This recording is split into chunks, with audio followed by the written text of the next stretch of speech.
कल किया था हमने एलपीजी और सीएनजी वाला, पूरा लिख लिया ना। पहले तो एलपीजी का पूरा नाम लिखना है।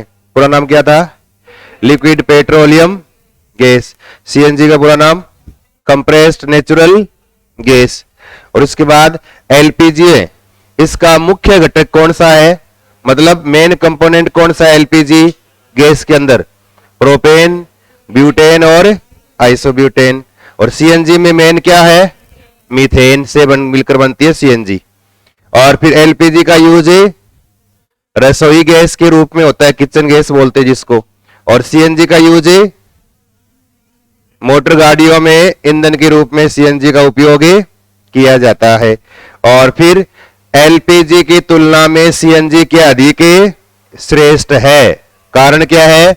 सीएनजी हल्की होती है, किससे? एलपीजी से। इसलिए अगर रिसाव हो जाए तो एलपीजी नीचे ही ठहर जाएगी, जबकि सीएनजी क्या है? ऊपर चली जाएगी। और जिससे दुर्घटना होने की संभावना क्या रहेगी? थोड़ी सी कम रहेगी। तो इससे दुर्घटना होने की संभावना बहुत कम। किससे? सीएनजी से। एलपीजी से क्या होती है? ज्यादा होती है संभावना दुर्घटना होने की। ये लिखा है यहां तक। उसके बाद एक पॉइंट वो लिख लो मर्केप्टेन वाला। गैस से जो है ना, उनके रिसाव की जानकारी हो जाए, कितनी गैसें निकली या नहीं निकली। उसके लिए हमें क्या मिला था गैसों के अंदर? मर्केप्टेन। तो एक पॉइंट लिखो ये, और लिखो गैसों के रिसाव का पता लगाने हेतु, गैसों के रिसाव का पता लगाने हेतु, गैसों के रिसाव का पता लगाने हेतु गैसों में मर्केप्टेन मिलाया जाता है। हेलो हेलो,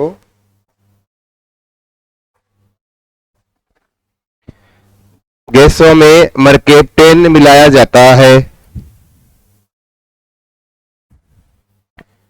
और मर्केप्टेन क्या है? सल्फर का यौगिक है, ध्यान रखना, सल्फर कंपाउंड है ये।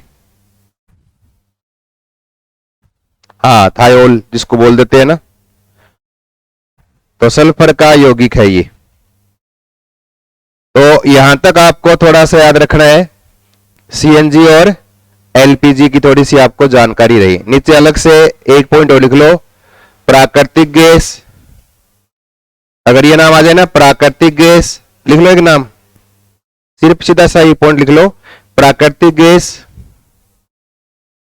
कोमा सीएनजी, कोमा गोबर गैस।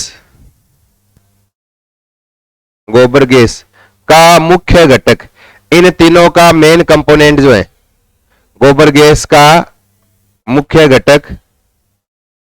और इन तीनों में कौन सी होती है? मीथेन होती है। मीथेन लिख लो या मीथेन लिख लो, एक ही बात है। इनका मेन कंपोनेंट क्या है? मीथेन या मेथेन लिख लो। CH4, जिसको क्या बोलते हैं? मार्स गैस, दलदल में पाई जाने वाली गैस भी कहते हैं। इसके बाद अगला पॉइंट लिखो, कार्बन के ऑक्साइड। अगला लिखो हेडिंग एक, कार्बन के oxide. Oxides of carbon, carbon के ऑक्साइड। और ऑक्साइड का मतलब है, ऑक्साइड का मतलब किससे क्रिया करवाए? कार्बन की, ऑक्सीजन के साथ कार्बन की अभिक्रिया करवाए। और इससे क्या बनेगा? एक द्विअंगी यौगिक, दो अंग, जिसमें एक कार्बन, दूसरा अंग कौन सा होगा? ऑक्सीजन। उन दोनों के मिलने से क्या बनेगा? ऑक्साइड का निर्माण। अब पहला प्रश्न ये कि कार्बन के कितने प्रकार के ऑक्साइड होते हैं? कार्बन के कितने प्रकार के ऑक्साइड होते हैं? 1, 2, 3, 4, 5। कितने ऑक्साइड है? 3। अब बताओ, नाम बताओ। पहला कार्बन, एक बोलो, दोनों मत बोलो। मोनो ऑक्साइड, कार्बन मोनोऑक्साइड, जिसको किससे लिखते हैं? CO। ओ बड़ा करना है, अगर ओ छोटा हो तो कोबाल्ट हो जाएगा। फिर दूसरा कौन सा है, कार्बन डाइऑक्साइड, कार्बन डाइऑक्साइड, इसको किससे लिखेंगे, CO2 से। और तीसरा कौन सा है, कार्बन आगे करके ऑक्साइड, कौन सा है, कार्बन सब ऑक्साइड। और इसका फॉर्मूला C3, याद रखना, ये कई बार पूछ लिया गया, ये कार्बन सब ऑक्साइड का सूत्र क्या है, तो C3O2। इस तरह से इसमें 3 कार्बन जो है ना, इस प्रकार से डबल बॉन्ड के द्वारा जुड़कर O के साथ जुड़े रहते हैं, ये कार्बन सब ऑक्साइड है। और मेन जो अपने को पढ़ना है ना, मेन ये 2 हैं, इनके बारे में थोड़ा सा हमें अलग से पढ़ना है। अब कार्बन मोनोऑक्साइड का निर्माण किस दौरान होता है, कार्बन डाइऑक्साइड कब बनेगा। अब अगर आप कार्बन जो है ना, इस कार्बन को किसके साथ क्रिया करवाएं, ऑक्सीजन के साथ। और ऑक्सीजन के साथ क्रिया करवाने का मतलब क्या होता है, जलाना, यानी उसका कंबंशन करना, यानी दहन करना। तो यानी कार्बन का दहन करें, जलाएं। और अगर जलाओ उस दौरान अगर आप ऑक्सीजन की सप्लाई क्या करें, कम कर दें, अगर ऑक्सीजन की मात्रा क्या हो, कम, तो O2 यहां क्या कर दें, कम मात्रा में दें कार्बन को। और अगर O2 कम मात्रा में दिए तो यहां पर O भी क्या जुड़ेगा, कम जुड़ेगा। और O कम जुड़ेगा तो क्या बनेगा, कार्बन मोनोऑक्साइड। तो याद रखो, कार्बन का ऑक्सीजन की कमी में दहन होना, उससे क्या बनेगा, कार्बन मोनोऑक्साइड। और अगर इसी कार्बन को अगर हम जलाएं, और किस में, ऑक्सीजन के एक्सेस में, यानी अधिक्य में जलाएं, अधिक मात्रा में, तब क्या बनेगा, CO2, कार्बन डाइऑक्साइड का निर्माण होता है, CO2 बनता है। अब देखो कार्बन मोनोऑक्साइड जो है, इसमें एक पॉइंट तो याद रखना है, ये जो CO है, ये सामान्यतः वायुमंडल में पाई जाने वाली गैसें जो है ना, उनके अणुभार के, इनका अणुभार लगभग क्या रहता है, समान सा रहता है। जैसे O2 है, तो अगर O2 का अणुभार निकालो कितना आएगा, 1 O का परमाणु भार कितना होता है, 16। परमाणु क्रमांक का दुगुना कर दो उसका परमाणु भार। ऑक्सीजन का परमाणु क्रमांक 8, भार 8 दूनी 1 O का भार 16, तो O2 में कितना हो गया, 2, तो 16 दूनी 32। ऐसे ही है CO है, तो CO में 1 तो आ गया 16, कार्बन का 6 दूनी 12, इसका कितना हो गया 28, लगभग सेम सा आ गया 28 32। इसलिए वायुमंडल में ये वायुमंडलीय गैसों के साथ घुली रहती है। और जितने भी मोटर गाड़ियां चलती है ना, उस मोटर गाड़ियों में मुख्य प्रदूषक कौन सी गैस होती है, अगर ये आ जाए ना, मोटर गाड़ियों के प्रदूषण का मुख्य गैस कौन सी होती है, तो वहां पर क्या है, पेट्रोल या डीजल या जो ईंधन जो काम में ले गाड़ी में, उसका दहन होता है ऑक्सीजन की अपर्याप्त मात्रा में। और उस दौरान क्या बनता है, CO बनता है, कार्बन मोनोऑक्साइड। और इस गैस का एक अलग से नाम है, पीछे पुरानी वाली किताबों में है ना, आता था एक, है ना, दम घोटू गैस आता था। कैसे कि बंद कमरे में सिगड़ी जलाने पर आता था ना पहले, आजकल तो ये बंद हो गया, क्योंकि पुरानी किताब में क्या थी, व्यवहारिक जीवन के ऊपर आधारित थी। आजकल तो क्रियाकलाप 2.1 करते हैं, है ना, आता नहीं, क्रियाकलाप 2.3 करते हैं। फिर आप नीचे क्रियाकलाप से आप समझ गए होंगे, नीचे अध्यापक की सहायता से करे पाठ है खत्म। पहले क्या था किताबों में, आजकल बहुत आप ढूंढते हो कि पुरानी किताब मिल जाए तो बहुत बढ़िया हो जाएगी। उसमें पुराने वाली किताब में क्या हर चीज क्या है पूरी लिखते थे, ताकि बच्चे अगर खुद पढ़े ना तब भी समझ जाए, टीचर की आवश्यकता न पड़े। आज वाली जो NCERT पैटर्न है ना, उसमें आप है ना पाठ को पढ़ना, एक बार चैप्टर पढ़ने के बाद उसके आगे वाले क्वेश्चन करके देखना, आपसे 30% नहीं होंगे, क्योंकि वो जो आगे क्वेश्चन दे रखे उस मैटर में है ही नहीं। क्योंकि मैटर में 2 लाइन लिख दी सिलेबस की, और उसके बाद आशा करते हैं कि उसको वो टीचर बताएगा और बच्चे करेंगे। तो यानी अध्यापक पढ़ाएगा तभी किताब पढ़ी जाएगी। तो उस दौरान पुराने वाले किताब में लिखा आता था एक चैप्टर के अंदर कि अगर यानी बंद कमरे में सिगड़ी जलाएं, सिगड़ी समझते हो आप, हाँ बताओ क्या हो सिगड़ी।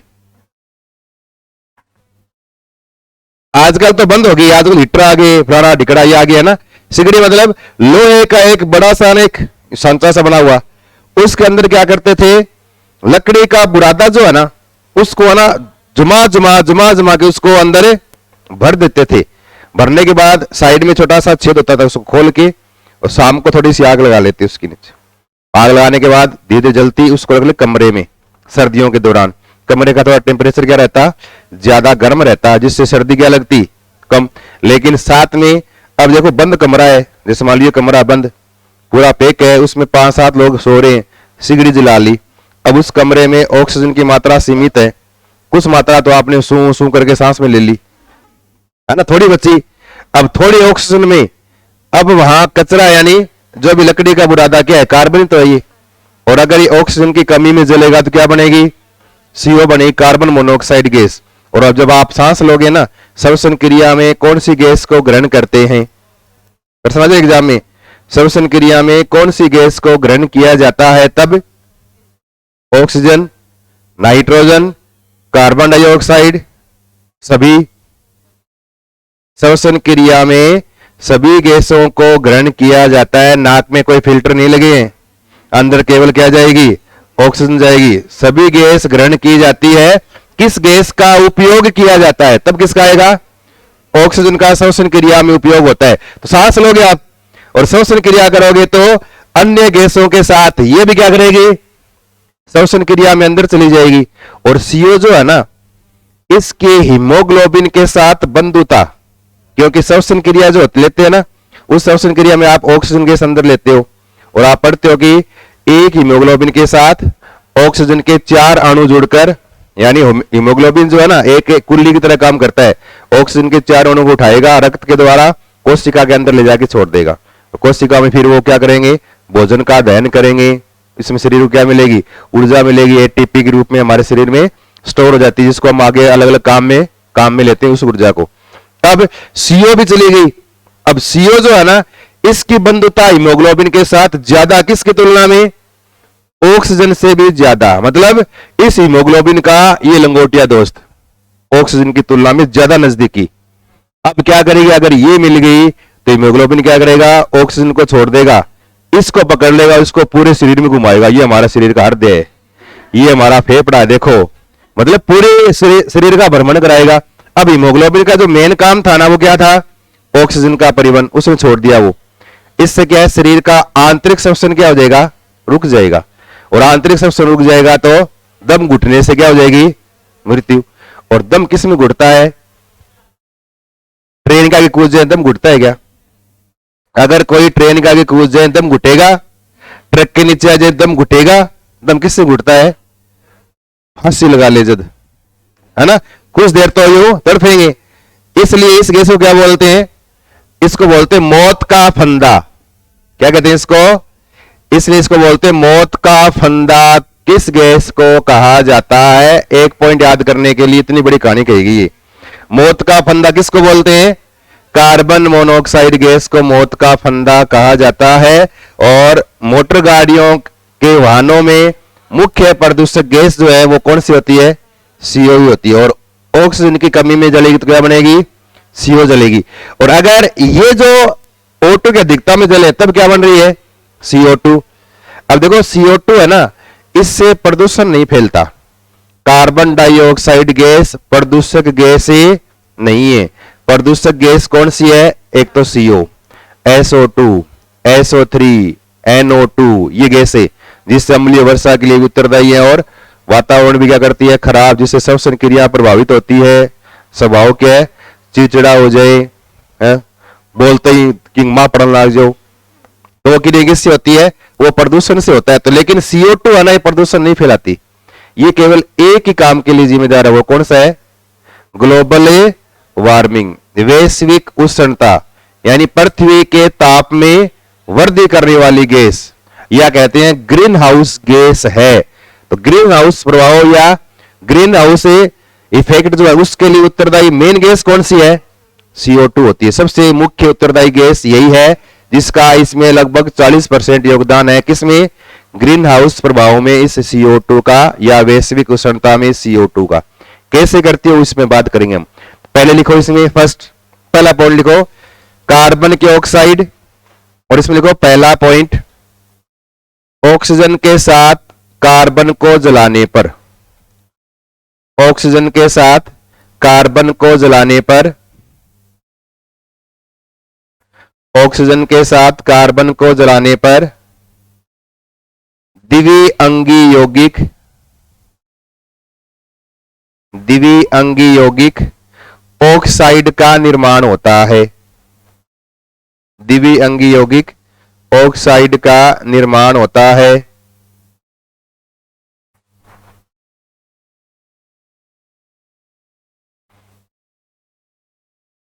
और फिर अगला पॉइंट लिखो, कार्बन के मुख्य रूप से, कार्बन के मुख्य रूप से 3 प्रकार के ऑक्साइड हैं। कार्बन के मुख्य रूप से 3 प्रकार के ऑक्साइड है। 3 प्रकार के ऑक्साइड हैं।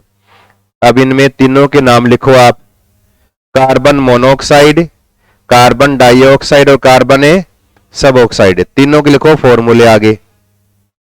कार्बन मोनोऑक्साइड का सूत्र CO, कार्बन डाइऑक्साइड का सूत्र CO2 और कार्बन सब ऑक्साइड का फॉर्मूला C3O2। इसको थोड़ा सा अलग से अंडरलाइन कर लो, कार्बन सब ऑक्साइड को C3O2।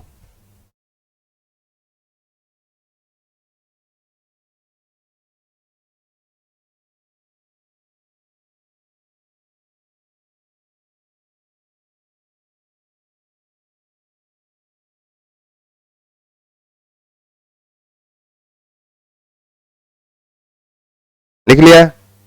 फिर अगला पॉइंट लिखो और लिखो, कार्बन को ऑक्सीजन की कमी में जलाने पर, कार्बन को ऑक्सीजन की कमी में जलाने पर, कार्बन को ऑक्सीजन की कमी में जलाने पर कार्बन मोनोऑक्साइड का निर्माण, कार्बन मोनोऑक्साइड का निर्माण। फिर नीचे ये लिखो इसकी समीकरण C+O2 क्या बन जाएगा इससे CO।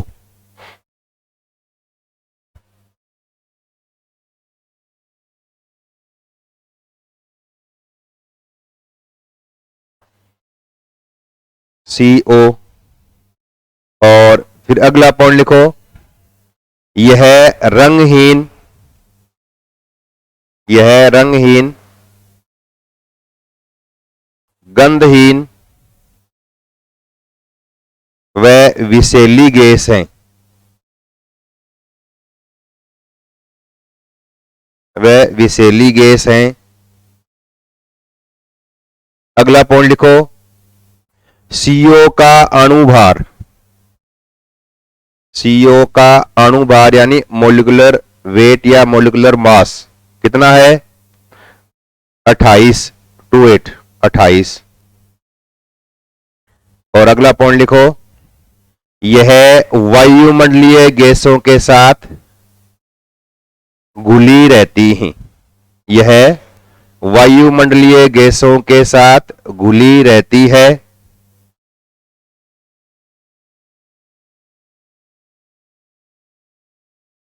वायुमंडलीय गैसों के साथ घुली रहती है।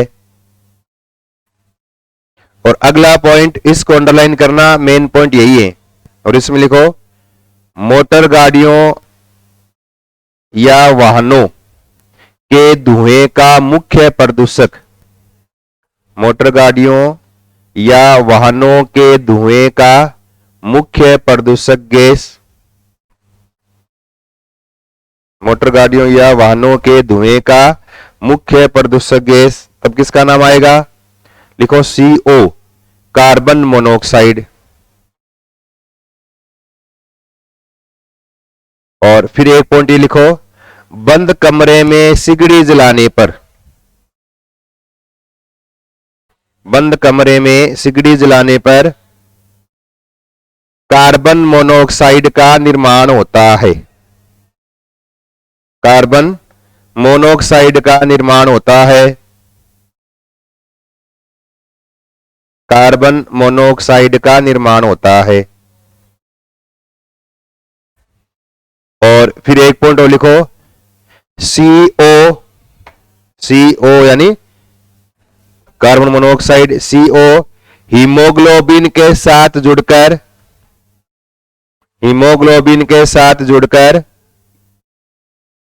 कार्बोक्सी हीमोग्लोबिन का निर्माण करती है।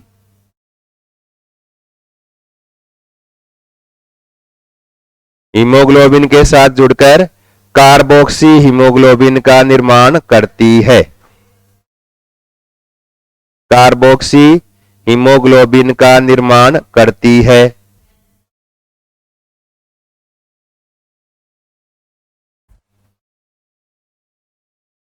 और फिर एक पॉइंट और लिखो, CO की हीमोग्लोबिन के साथ बंधुता यानी एफिनिटी, CO की O2 के साथ, सॉरी हीमोग्लोबिन के साथ, CO की हीमोग्लोबिन के साथ बंधुता O2 से भी अधिक होती है, के साथ बंधुता ऑक्सीजन से भी अधिक होती है।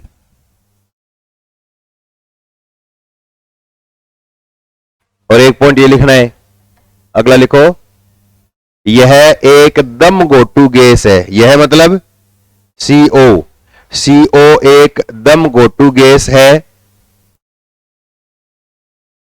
इसलिए इसे मौत का फंदा भी कहा जाता है।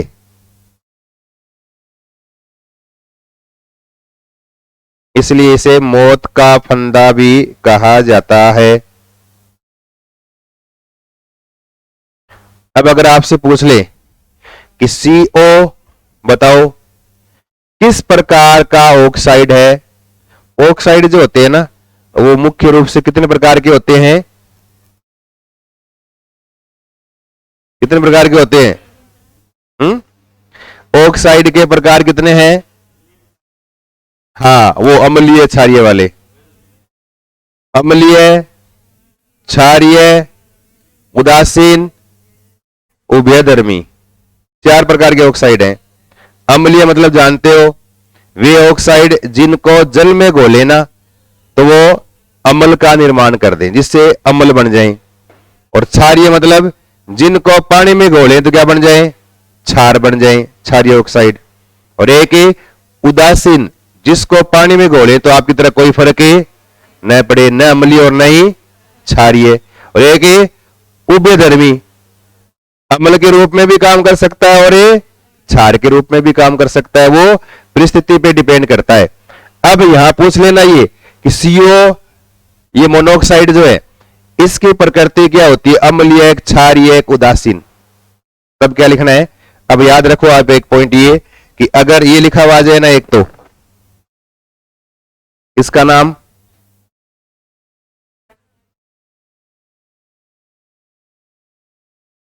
इस टाइम तक आते आते आपकी ऊर्जा बिल्कुल 0, यानी आप डिस्चार्ज हो गए। तो उंगली दे लिया करो आते ही चार्जर में। NO का नाम क्या है? अरे एक बार रुको, मत देना एक बार तो। NO का नाम क्या है? एक होता है नाइट्रस ऑक्साइड, एक होता है नाइट्रिक ऑक्साइड। अब ये कौन सा है? ओहो, पूरी पे माटी फेर दी पिछला पर। ये क्या है?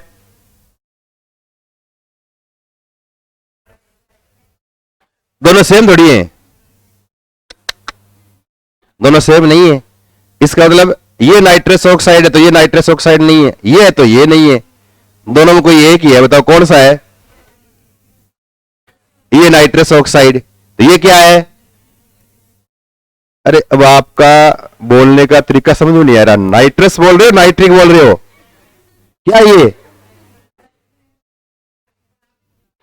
थोड़ा सा यानी भाषा का थोड़ा सा कंट्रोल करो। यहां तक है ना, आते आते ऐसे अपने आप मुंह निकलने लगता है ना। ये क्या है? नाइट्रिक ऑक्साइड, ट्रिक है ये, ट्रिक, नाइट्रिक ऑक्साइड। और ये क्या है? ये पीछे लिखाया था मैंने, हास्य गैस। और ये है नाइट्रिक ऑक्साइड, एक ये CO और एक ये नाइट्रस ऑक्साइड। ये 3 ऑक्साइड है ना, ये तीनों क्या है? तीनों कौन से हैं? उदासीन प्रकार के ऑक्साइड है, ये याद रखना। और एक याद रखना, ये नीचे लिखा देंगे आपको एक बार, Al2O3, एक नाम तो ये एल्यूमिना जिसको बोलते हैं, या एल्यूमिनियम ऑक्साइड। एक ZNO याद रखना, एक थोड़ा सा PbO lead oxide, zinc oxide, ये 2-3 याद रखना। ये जो है ना, ये ऐसे ऑक्साइड है जो अम्ल के रूप में भी काम कर सकते हैं और ये क्षार, इनको बोलते हैं एम्फीडेंटेड या उभयधर्मी ऑक्साइड, ये उभयधर्मी है। इसके अलावा फिर आप ये याद रखो, जहां पर अधातु आ जाए ना, अधातु के सभी ऑक्साइड क्या होते हैं, अम्लीय, एसिडिक। जैसे कार्बन के ऑक्साइड, इस CO को छोड़कर, CO2 है, कार्बन सब ऑक्साइड है, नाइट्रोजन का ऑक्साइड इन दो को छोड़कर, N2O3 है, N2O5 है, NO2 है, ये सारे क्या है, अम्लीय। Sulphuric oxide SO2, SO3, phosphorus के ऑक्साइड है ना, P4O10, P4O6, ये सारे क्या है, हेलोजन के ऑक्साइड Cl2O7। मतलब जो धातु नहीं हो, अधातु हो, बोरोन, कार्बन, नाइट्रोजन, है ना, हेलोजन सारे इसमें आ जाएंगे, सल्फर है, फास्फोरस, ये अधातु है। इनके साथ कहीं पर भी आपको O जुड़ा हुआ लग जाए ना, मिल जाए कहीं पर भी, इनके अलावा वो सारे क्या है, अम्लीय यानी एसिडिक ऑक्साइड है। और जहां पर अधातु नहीं हो, धातु आ जाए, वो सारे क्या होंगे, क्षार। जैसे Na2O sodium oxide, magnesium oxide, calcium oxide, इस तरह से आ जाए, धातु आ जाए O के साथ, तब क्या होंगे सारे वो क्षारीय ऑक्साइड। तो धातु वाले क्षारीय है, अधातु वाले अम्लीय है, ये उदासीन, और ये क्या है, उभयधर्मी। इसका मतलब CO कौन सा ऑक्साइड है, उदासीन प्रकृति का होता है। इसकी नेचर क्या होती है, न्यूट्रल या उदासीन है। तो अगला एक पॉइंट और लिखो इसके नीचे, और लिखो CO की प्रकृति उदासीन है, CO की प्रकृति उदासीन है, CO की प्रकृति उदासीन है। और फिर नीचे अलग से एक पॉइंट लिखो, लाइन चेंज करके, और लिखो कार्बन O2 के आधिक्य में जलकर, यानी एक्सेस में जलकर, या हेडिंग लिख लो CO2 लिख लो, हेडिंग एक ही बात है। आप चाहे हेडिंग लिख लो CO2 लगा के ऐसे लिख लो, चाहे डायरेक्ट लिख लो। कार्बन O2 के आधिक्य में जलकर CO2 का निर्माण करता है। कार्बन O2 के आधिक्य में जलकर CO2 का निर्माण करता है। आप ये लिख लेंगे, कार्बन प्लस O2, O2 में लिखोगे आप आधिक्य, एक्सेस में है ये, और एक्सेस में है तो क्या बनेगा, CO2 बनेगा, कार्बन डाइऑक्साइड। और किसके लिए उत्तरदायी है ये, ग्लोबल वार्मिंग, या क्या बोलते हैं हिंदी में, वैश्विक उष्णता, पृथ्वी के ताप में वृद्धि करने वाली गैस कौन सी है, CO2। तो एक पॉइंट ये लिखो नीचे, वैश्विक उष्णता के लिए उत्तरदायी गैस, वैश्विक उष्णता, या लिख लो ग्लोबल वार्मिंग, या लिख लो ग्रीन हाउस गैस, या लिख लो हरित गृह प्रभाव गैस, सारे इसमें आएंगे। वैश्विक उष्णता, गोमा ग्लोबल वार्मिंग, या हरित गृह प्रभाव gas, green house gas.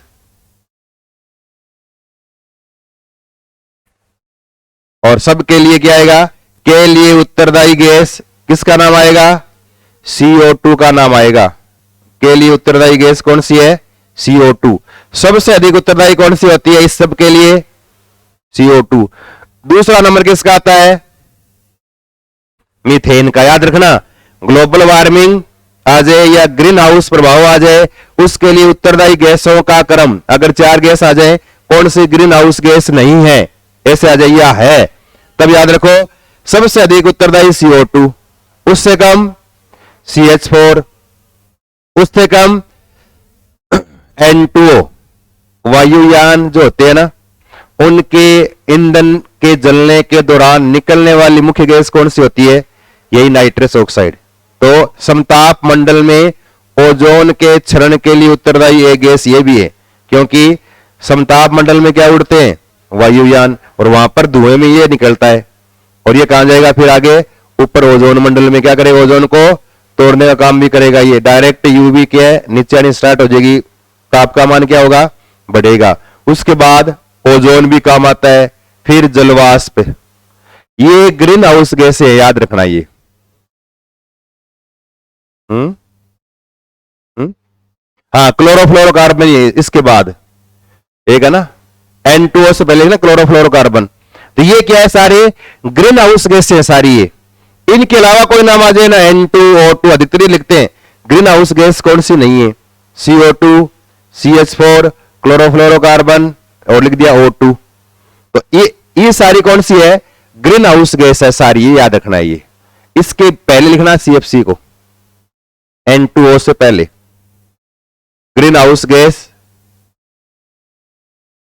NO2 नहीं, N2O है, नाइट्रस ऑक्साइड है। ये ग्रीन हाउस गैस याद रखनी है आपको एक तो। अब पृथ्वी के ताप में वृद्धि करने वाली मुख्य गैस CO2।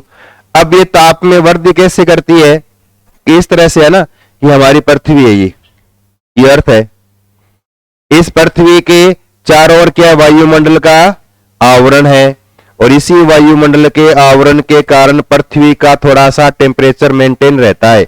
और ये कहते हैं कि पृथ्वी का औसत ताप कितना होता है, पृथ्वी का एवरेज टेम्परेचर औसत ताप कितना मानते हैं, लगभग 14.5 डिग्री सेंटीग्रेड मानते हैं। सब पूरी पृथ्वी मिला के, कहीं पर ठंड है माइनस में, कहीं जैसलमेर जाऊं वहां 50 डिग्री है, कहीं पर सारा मिला के एवरेज निकाले मान कितना आएगा, 14.5 डिग्री होता है पृथ्वी का औसत तापमान लगभग ये।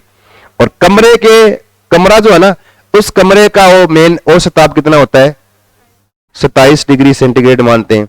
शरीर का कितना होता है, 37 डिग्री, यानी कितने फ़ारेनहाइट हो गया, 98.6 डिग्री फ़ारेनहाइट, ये शरीर का ताप है। अब पृथ्वी का ताप निश्चित है। अब निश्चित किससे है, इस वायुमंडल की परतों के कारण। ये जो है ना, पृथ्वी से आने वाली विकिरण है ना, जैसे ये सूर्य से आने वाली विकिरण है, जो प्रकाश आ रहा है, उस प्रकाश का कुछ भाग इस पृथ्वी के द्वारा क्या अवशोषित कर लिया जाता है। वापस यहां से प्रकाश परावर्तित होगा ना, तो वायुमंडल की परतें ये इसको वापस जाने नहीं देती। इससे क्या है, पृथ्वी का थोड़ा टेम्परेचर मेंटेन रहता है, बना रहता है। इसलिए बोलते हैं ना कि चंद्रमा है या अन्य ग्रह है, वहां पर वायुमंडल नहीं है, और वायुमंडल न होने के कारण वहां पर क्या है, बहुत अधिक ठंड और बहुत अधिक क्या होती है, गर्मी। बोलते पर चंद्रमा है, उसमें 6 महीने का दिन और 6 महीने की क्या होती है, रात। तो वहां टेम्परेचर क्या -220 डिग्री, माइनस में प्लस में लगभग 300 डिग्री ऐसे पहुंच जाता है। तो यानी बहुत अधिक बढ़ गया और बहुत अधिक क्या हो गया, कम। लेकिन हमारा ताप हमेशा निश्चित रहता है, कारण क्या है, यही वायुमंडल। अब आपने क्या किया, यहां पर ईंधन को जलाया, और ईंधन जलाया, कौन सी गैस बनी, CO2। अब CO2 जो है ना, ये थोड़े ऊपर जाके यहां पर एक थोड़ा सा यूं आवरण बना लेती है, यूं CO2 की परत। आप देखते हो कई बार सर्दियों में गांव में जाओगे ना आप, तो सर्दियों गांव में क्या करते हैं, शाम को गाय भैंसों के लिए हारा जलाओ, हारा बोलते हैं ना, या क्या बोलते हैं आपके, कुरियो। हमारे कुरिया बोलते हैं कुत्ते के बच्चे को, कुरिया। जो भी हो ना, जैसे है ना एक मिट्टी का बना हुआ, उसके अंदर है ना कुछ घास फूस या जैसे थेपड़ी, छाना है ना, ये गोबर वाले गिलगिंडे बोलते हैं इनको, है ना, छाना है ना। ये छाना छोटा भाग, थेपड़ी बड़ी होती है, छाना क्या होता है, छोटा पार्ट, उसका छाना कहलाता है। तो वो जो है ना, उस हारे में लगा के और आग लगा के उसके ऊपर जो है ना, जो गाय भैंसों के लिए है ना भोजन बांटो, है ना, तो वो बांटो उसके ऊपर रख देते हैं, पूरी रात पकता है वो। या फिर दिन में जैसे आप दूध वगैरह रखते हो ना, उस दौरान देखना वहां से बहुत सारा क्या निकलेगा, धुआं। और आप जाओगे गांव में, गांव के बाहर साइड में जैसे थोड़ा सा धुआं ऐसे आप बादल की तरह आपको दिखा मिलेगा, ऐसे है ना, लाइन से बनी रहती है। वो क्या वो होता है स्मोग, स्मोग प्लस फोग।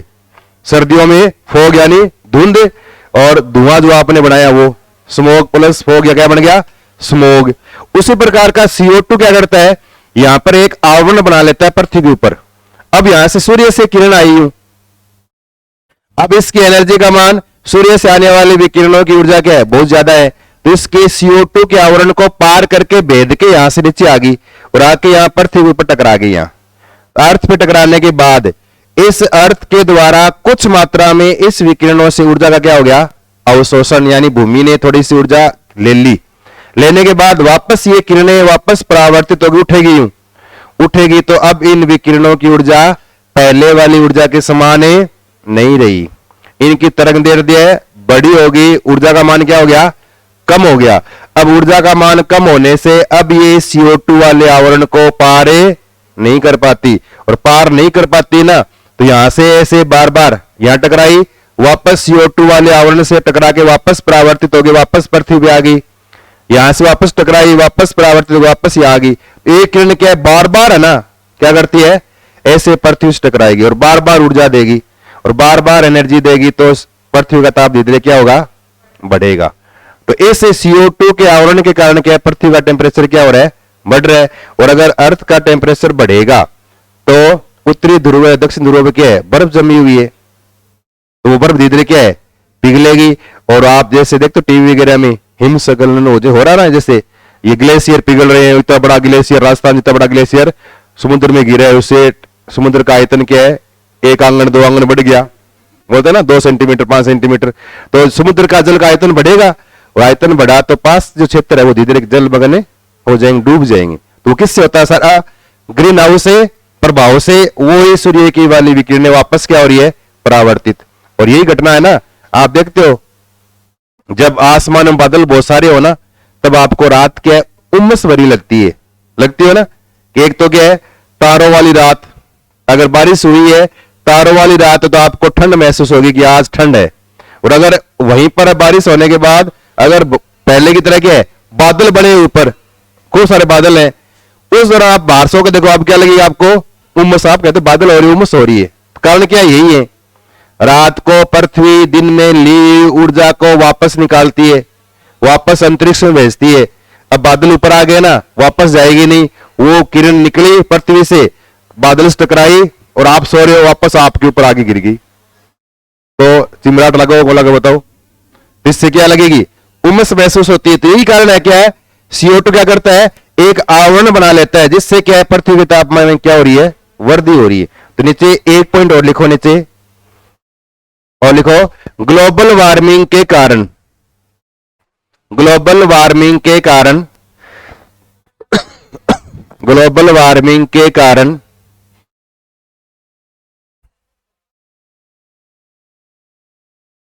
पृथ्वी के ताप में वृद्धि होती है, पृथ्वी के ताप में वृद्धि होती है,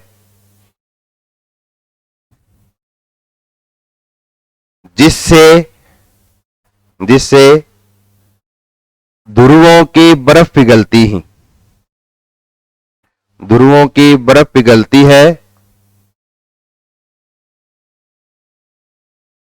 ध्रुवों की बर्फ पिघलती है, और समुद्र के जल का आयतन बढ़ता है, और समुद्र के जल का आयतन बढ़ता है, जल का आयतन बढ़ता है,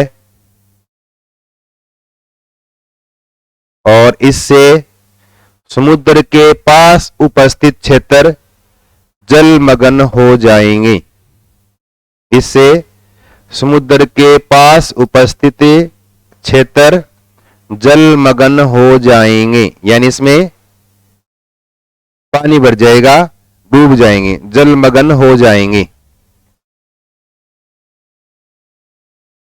और इसके अलावा CO2 जो है ना, चूना पत्थर वगैरह है उनको तोड़ते हैं, उस दौरान भी कौन सी गैस बाहर निकलती है, CO2 कार्बन डाइऑक्साइड। आगे हम पढ़ेंगे रासायनिक अभिक्रियाएं, केमिकल रिएक्शन, वहां पर रिएक्शन आएगी, अपघटन अभिक्रिया वहां लिखाएंगे हम। चूना पत्थर टूटने से क्या बनता है, चूना प्लस CO2 गैस निकलती है बाहर। हम श्वसन क्रिया में कौन सी गैस बाहर निकालते हैं, वही CO2 गैस बाहर निकालते हैं। इसी प्रकार से पौधे जो है ना, वो क्या करते हैं, CO2 गैस को प्रकाश संश्लेषण में काम में लेते हैं, और प्रकाश संश्लेषण के दौरान CO2 से क्या बनता है, पौधे क्या बनाते हैं, भोजन बनाते हैं। उसी भोजन को हम क्या है, हमारे खाने के अंदर काम में लेते हैं। तो हमें भोजन कहां से मिलता है, पेड़ पौधों से प्राप्त होता है। तो हम CO2 निकाल रहे हैं, और पेड़ पौधे उस CO2 को लेकर भोजन बना रहे हैं हमारे लिए, और साथ में हमें श्वसन क्रिया के लिए ऑक्सीजन गैस दे रहे हैं। इस प्रोसेस को क्या बोलते हैं? प्रकाश संश्लेषण। इस तरह से लिखते हो ना आप, CO2 प्लस क्या लिखें? H2O, और इससे क्या बनता है? C6H12O6 प्लस O2, है ना? इस तरह से यहां क्या लगाते हो आप? 6। यहां क्या लगाते हो? वैसे सही तो ये है ना, वैसे आपके हिसाब से सही, अच्छा याद कर लो आप, लेकिन एक्चुअल रिएक्शन यही है। 12 6 जल के अणु वापस बाहर निकल जाते हैं, तो संतुलित करोगे तो यहां 6 आ जाएगा, लेकिन वास्तव में ये 6 प्लस 6 क्या लिख दे आगे? H2O। अगर रिएक्शन पूरी दर्शानी आ जाए तब तो 12 लगाना है, और अगर सीधे पूछ लें तब आपको क्या लगाना है? यहां 6 लगाना है, 6, फिर यहां पर 6, और यहां पर भी क्या है? 6। तो ये क्या बन गया? क्या बन गया? ये तुरंत शक्ति के लिए ग्लूकोज, ग्लूकोज बन गया। और जिसका यूज है ना, जैसे गेहूं खाते हो या जो भी अनाज खाते हो, उसके अंदर क्या है? स्टार्च। और स्टार्च किससे बना है? ग्लूकोज से बना है। तो पौधे क्या करते? ग्लूकोज बनाते। ग्लूकोज से पौधों के अंदर भोजन का संचय स्टार्च के रूप में इकट्ठा कर लेते हैं उस ग्लूकोज को वो, और उसी ग्लूकोज को हम क्या करते हैं? फिर भोजन के अंदर ही काम में लेते हैं। और श्वसन क्रिया में कौन सी गैस ले रहे हैं? ऑक्सीजन ले रहे हैं, जो पौधे निकाल रहे हैं। इसका मतलब पौधे हमारे लिए बहुत ही जरूरी है, इसलिए जीवन में कम से कम एक पौधा सबको लगाना चाहिए। लगाया किसी ने? कौन लगाया? झूठ मत बोलो, बहुत लगाए तो धन्यवाद की बात है आप, लेकिन जिन्होंने नहीं लगाया ना, वो एक पौधा लगाओ, और इस थर्ड ग्रेड मेन एग्जाम के नाम कि ये पौधा लगा रहे हैं, हमारा सिलेक्शन है, हो जाएगा तो हो जाएगा आपका। लगा के देखना एक पौधा। हाँ, लगाना ही जरूरी, सही कह रहे हैं, ये लगाना बहुत आसान, लेकिन पालना बहुत मुश्किल है। टाबर की तरह पालना पड़ेगा, है ना? तो डेली पानी डालना, खाद डालना, उसकी जो भी करना, रक्षा करना, तो रक्षा करना बहुत जरूरी है। पौधा लगाना सभी। और ये कहते हैं ना कि पीपल का पेड़ जो होता है ना, पीपल का पेड़, और कहते हैं कि पीपल का पेड़ है वह, अब देखो अन्य पौधे जो है ना, वो दिन में प्रकाश संश्लेषण यानी प्रकाश संश्लेषण यानी प्रकाश से संश्लेषण हो रहा है, तो उस क्रिया के लिए हमें प्रकाश चाहिए। तो पौधे क्या करते हैं? दिन में सूर्य का प्रकाश लेते हैं, यहां लिखेंगे सूर्य का प्रकाश, है ना? साथ में उनके अंदर क्या होता है? क्लोरोप्लास्ट यानी क्लोरोफिल होता है, एक वर्णक, जिसकी सहायता से क्रिया होती है। तो प्रकाश चाहिए। रात में लाइट है नहीं, प्रकाश है नहीं, सूर्य है नहीं, तो पौधे रात में प्रकाश संश्लेषण वाली क्रिया नहीं करते। अगर आपसे कह दें कि पौधे श्वसन क्रिया में कौन सी गैस ग्रहण करते हैं, तो याद रखो, जीव कोई भी हो, श्वसन क्रिया में क्या लेगा? तो पौधे भी श्वसन क्रिया में O2 लेते हैं, हम भी O2 लेते हैं। और रात, लेकिन दिन में क्या हुआ? प्रकाश संश्लेषण में O2 बन गई ना, तो CO2 जो बनी पौधों के अंदर श्वसन क्रिया में, वो CO2 उसने काम में ले ली तुरंत, इसलिए पौधों के नीचे है ना हमें O2 खूब मिलती है।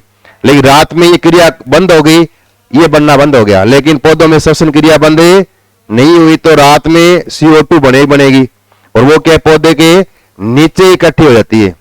इसलिए रात को क्या पौधे के नीचे नहीं सोना चाहिए, O2 की शरीर में क्या हो जाएगी? कमी। लेकिन पीपल एक ऐसा पेड़ है जो रात में भी क्या है? प्रकाश संश्लेषण करके रात में भी ऑक्सीजन गैस देता है। इसलिए पहले वाले जितने विद्वान थे ना, पहले हमारे से पहले जो लोग थे पीढ़ी वाले, वो हमसे भी ज्यादा IQ में ज्यादा थे हमारे से। उनको ये पता था आगे आने वाली पीढ़ी छोड़ेगी नहीं, और ये पीपल बहुत ही इंपॉर्टेंट है, इसलिए उन्होंने क्या किया उसको, क्योंकि आदमी डरता किससे? धर्म से डरता है, धर्म के नाम से कुछ करवा लो, इसलिए उसको धर्म से जोड़ दिया कि पीपल में भगवान वास करते, पीपल को काटना नहीं चाहिए। तो इसलिए 2 पाउंड दूर के जाए कौन देख, तो लेकिन पीपल को काटेगा कोई नहीं। इसलिए पीपल के अंदर क्या है? ऑक्सीजन गैस निकालने की प्रवृत्ति होती है। रात को भी क्या करता है? ये O2 देता है। ये महत्वपूर्ण है किसके लिए? हमारे लिए। इसलिए पौधे इस प्रकाश संश्लेषण के द्वारा कौन सी गैस काम में ले रहे हैं? CO2 गैस का उपयोग किया जाता है। तो CO2 के अपचयन से भोजन का निर्माण होता है। तो अगला एक पॉइंट और लिखो नीचे, और लिखो, पौधे प्रकाश संश्लेषण क्रिया में, पौधे प्रकाश संश्लेषण क्रिया में पौधे प्रकाश संश्लेषण क्रिया में CO2 का उपयोग कर CO2 का उपयोग कर भोजन का निर्माण करते हैं। भोजन का निर्माण करते हैं जिसका उपयोग भोजन का निर्माण करते हैं जिसका उपयोग जंतुओं के द्वारा किया जाता है। किसका उपयोग है? किसका उपयोग करते जंतु? भोजन का।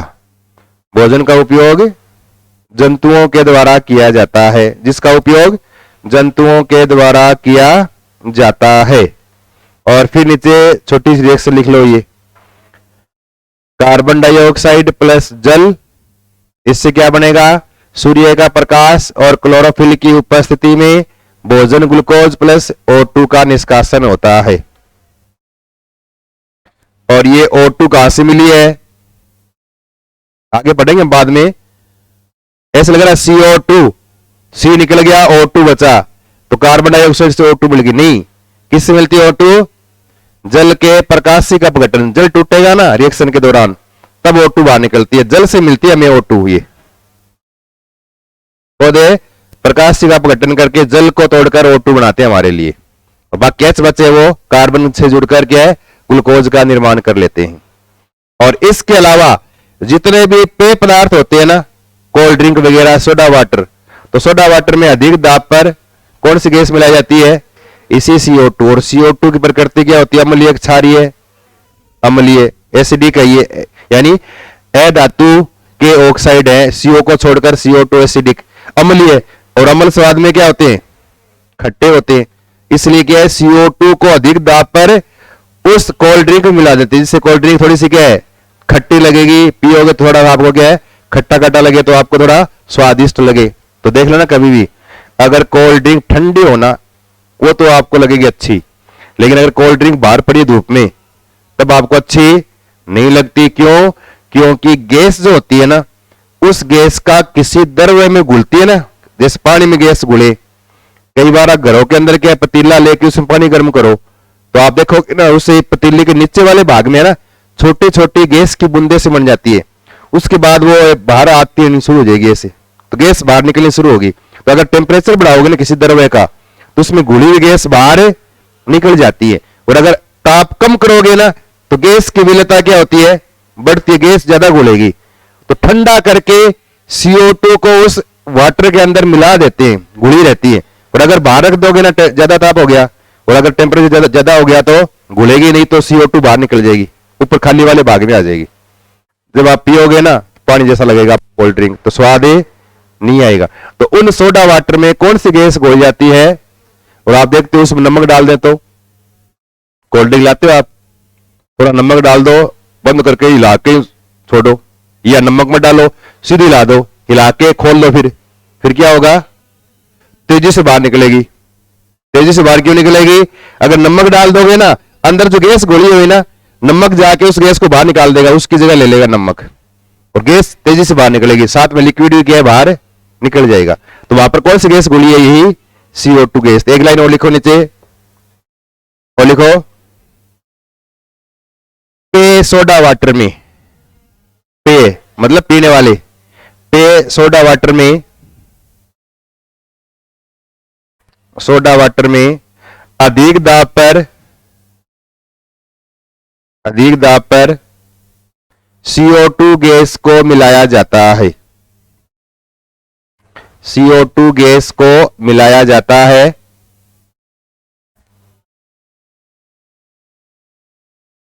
और एक लाइन और लिखना, CO2 की प्रकृति अम्लीय होती है।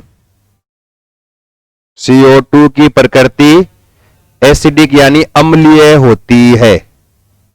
नीचे छोटा सा एक चार्ट बना लो, आपके काम का है ये। ऑक्साइड अम्लीय, एसिडिक है, दूसरा क्षारीय बेसिक ऑक्साइड, तीसरा उदासीन या बोलते हैं न्यूट्रल, उदासीन यानी न्यूट्रल ऑक्साइड। और तीसरा है एम्फीडेंटेड यानी उभयधर्मी, तीसरा है उभयधर्मी, उभयधर्मी ऑक्साइड यानी एम्फीडेंटेड, एम्फीडेंटेड। अम्लीय में क्या याद करोगे? अधातु के सभी ऑक्साइड याद रखना। कौन से? नॉन मेटल के सभी ऑक्साइड, अधातुओं के सभी ऑक्साइड क्या कहलाएंगे? अम्लीय। तो अधातुओं के ऑक्साइड, अधातुओं के ऑक्साइड, अधातुओं के ऑक्साइड सारे क्या है? एसिडिक। और क्षारीय में क्या आएगा? धातुओं के ऑक्साइड,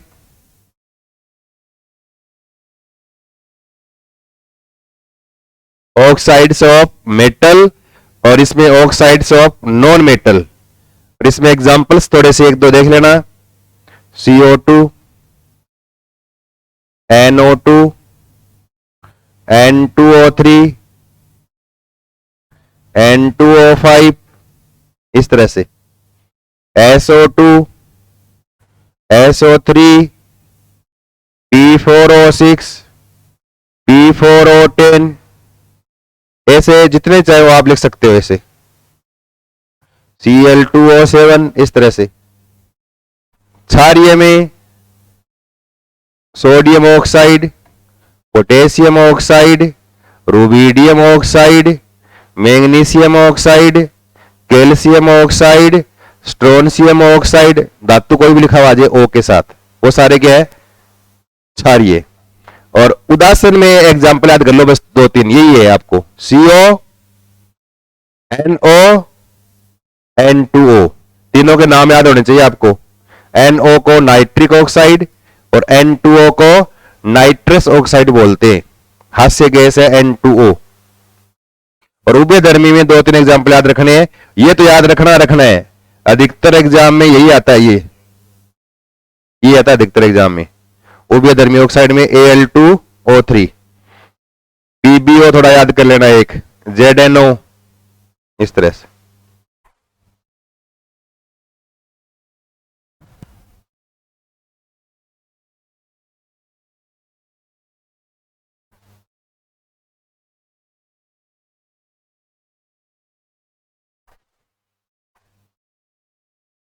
ये बताना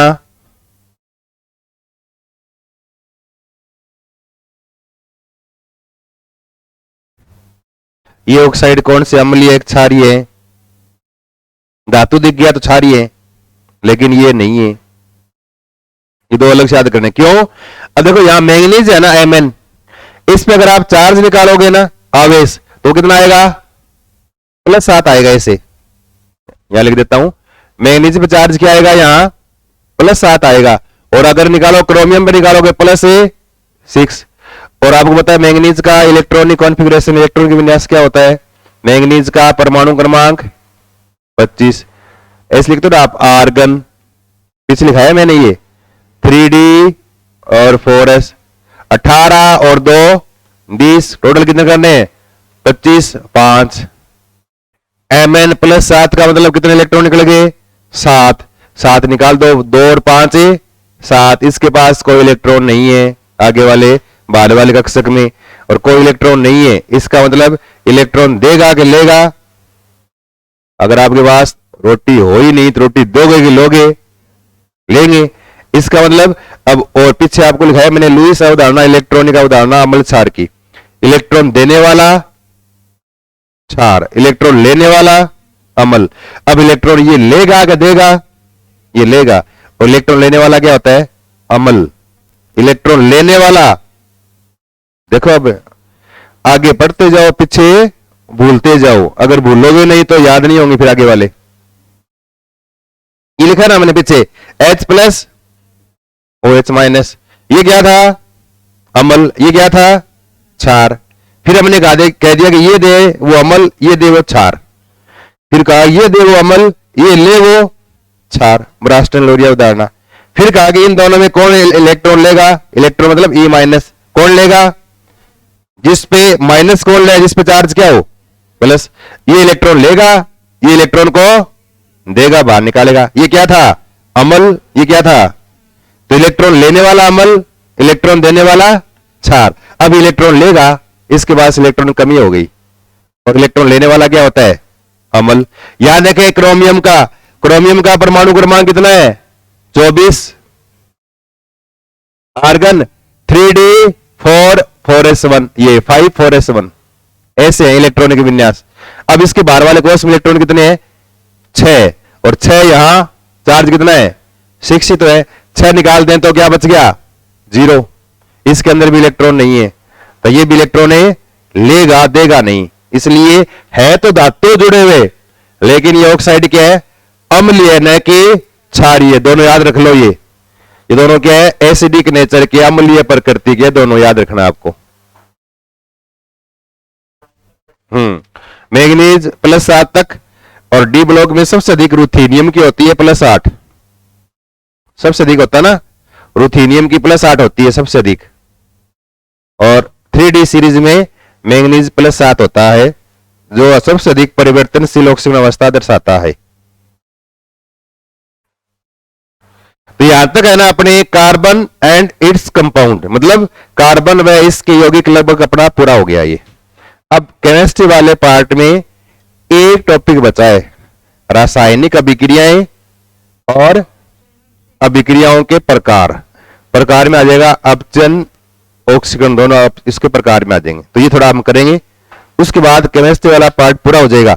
अब देखो जो नए है ना, नए जिन्होंने स्टार्टिंग नहीं पढ़ा, उनको घबराने की आवश्यकता नहीं है, थोड़ी शांति रखे। पीछे वाला जैसे कभी संडे को या जैसे टाइम मिलेगा ना, पीछे वाला करवा देंगे, घबराने वाली बात नहीं है। बाकी आगे से भी जैसे एक टॉपिक और पढ़ लेंगे, उसके बाद सब कुछ आपका नया हो जाएगा, नया सब्जेक्ट चालू हो जाएगा, सब कुछ नया आ जाएगा। तब आपको ये मानो बैच क्या हो गया, ये पूरा बैच नया शुरू हो गया मान लो 2-3 दिन बाद, ठीक है ना। अब बैग काम उठा रहे हो, अभी तो मैथ की क्लास और होगी, है ना।